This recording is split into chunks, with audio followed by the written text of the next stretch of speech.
dip, get your camera. You perceiving that bitch shit's the camper. In the DM, that young sister beacon. The bitch who wants to compete and I can freak fit that pump with the peep in. You know what your bitch become when her weave in. I just wanna sip that punch with your peeps in.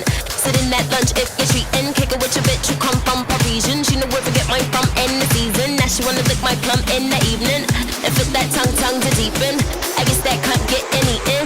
I guess that can't get any in. Alright, let's talk about a movie called Bodies, Bodies, Bodies. Silence! Oh. Who wants to play Bodies, Bodies, Bodies? So how do you play? If you draw the piece of paper that has the X on it, You are the murderer. let's go. And if you're the murderer, you have to kill someone by touching them on the back. The most important part, if you come across a body, you have to yell, Body, body, body! wow. Is that the lights? Directed by Dutch actress-writer Helena Rain, it's her second feature-length film after her debut in 2019. With Studio A24 backing her first official foray into American cinema, Bodies is essentially a look at her as up-and-coming talent. Inspired by Agatha Christie's novel, about 8 people invited to an island and suddenly confronted with a murder mystery, Bodies is a classic whodunit among several others like the Knives Out series, the Hercule Poirot franchise, and the recently revived Scream sequel. Bodies perfectly balances the tropes of the detective murder mystery genre with a satirical look at Generation Z. It reminded me of movies like Michael Lehmann's Heathers, which satirized Generation X as aimless, self-absorbed psychopaths. Veronica! What are you doing tonight? I don't know. Morning. Maybe watch some TV. I just killed my best friend. And your worst enemy. Same difference.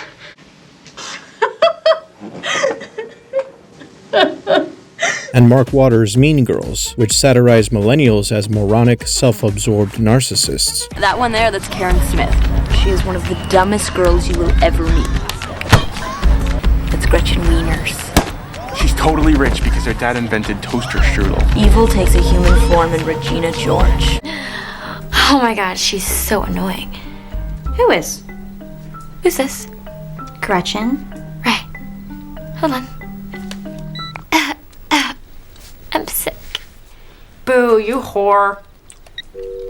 Bodies spotlights Gen Z's particular brand of cool, but it ultimately calls them out as gullible, emotionally stunted addicts. The characters present themselves as down for anything party animals, with each of them harboring a set of alcohol and illicit drug dependencies. But underneath their devil-may-care attitudes are a collection of vulnerable personalities, hypersensitive to social criticism and defiant to self-reflection. The characters are like bumper cars with emotional baggage, bashing and thrashing against each other in increasingly aggressive fashion until they realize the truth of their rancor. The cast does a superb job in playing the zeitgeisty story as straight as possible and make the murder plot feel genuinely suspenseful. Rachel Sennett as the curiously controlling and paranoid Alice was the standout for me, but indeed the whole cast showed up. Even Pete Davidson was tolerable as the bumbling, impressively temperamental David. Maria Bakalova follows her impressive outing opposite the mad genius Sacha Baron Cohen with another standout performance as the enigmatically quiet Bee. Amanda Sandberg underplays it with stoic believability as Sophie. Chase Sui Wonders portrays embarrassing mousiness with painful realism as Emma. Lee Pace shows up to take his shirt off and it works just fine. Myha'la Herrold was the weakest performance as Jordan, but only by comparison to the rest of the cast. Bodies portrays the teens as genuine personalities, and their reactions to their surroundings are mostly intelligent, but it's their resentment toward each other and the poisonous digital world in which they gossip and cheat and steal that causes them to hurt each other in a perpetual cycle of abuse. I have body dysmorphia. It started when I was young and I'm looking at all these different pictures of myself and I'm like, which one is me? And then sometimes I look different before a meal and then after a meal. And then if I drink a lot of water too, that'll happen as well. I also have anxiety. Shut up, Alice.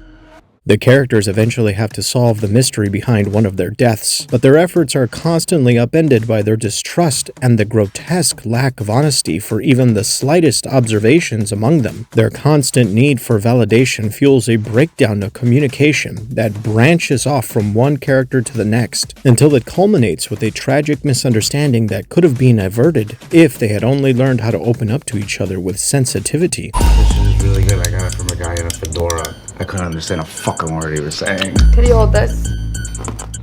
You don't have herpes, right? No, Are you sure? I don't think so. I would. Well, it's something you should know. Gen Z is the first generation to have been born with phone in hand, and the consequences of such a phenomenon are explored here. The result is a bloody fiasco, as the characters are consistently overreacting to every perceived slight, and see themselves slowly unravel with frightening malice. The characters refuse to face their fears until it's too late, and the consequences are seen by a trail of dead. I liked the deconstruction of Gen Z's ironically exploitative language, as they display a blatant disregard for the proper usage of terms like narcissist, toxic, trigger, etc. And I laughed at their solipsistic attention to their own drama, which led to increasingly bizarre situations. I don't know what you're talking about. You listen to her podcast. Wait. What? And you made us swear on our lives not to tell anyone. Jordan, is that true? I like your podcast, Alice. What is your podcast about? Hanging out with your smartest and funniest friend.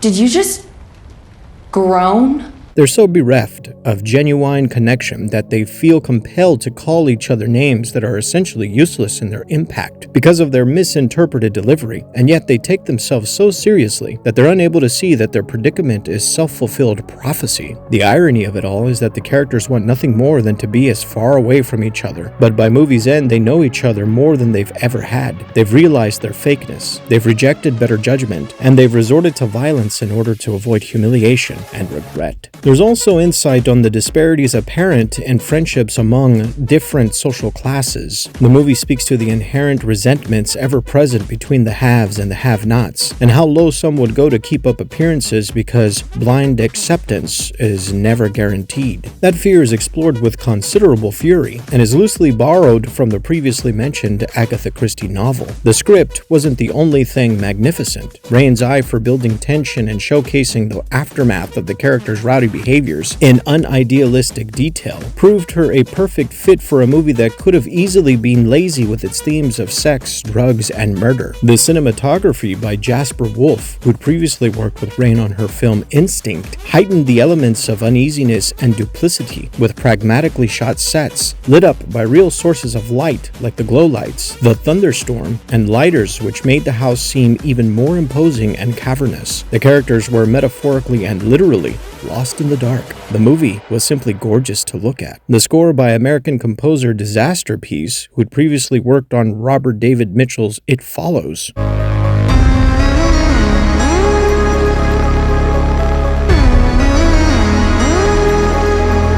was another highlight, especially in the second half of the movie when the action ramps up. The music pulses like an adrenaline rush.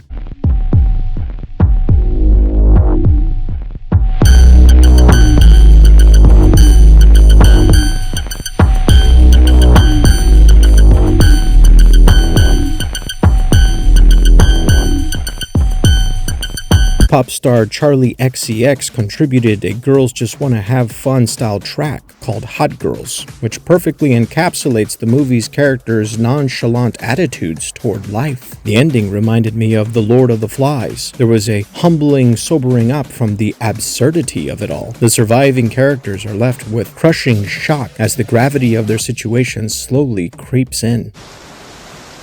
What are you guys doing?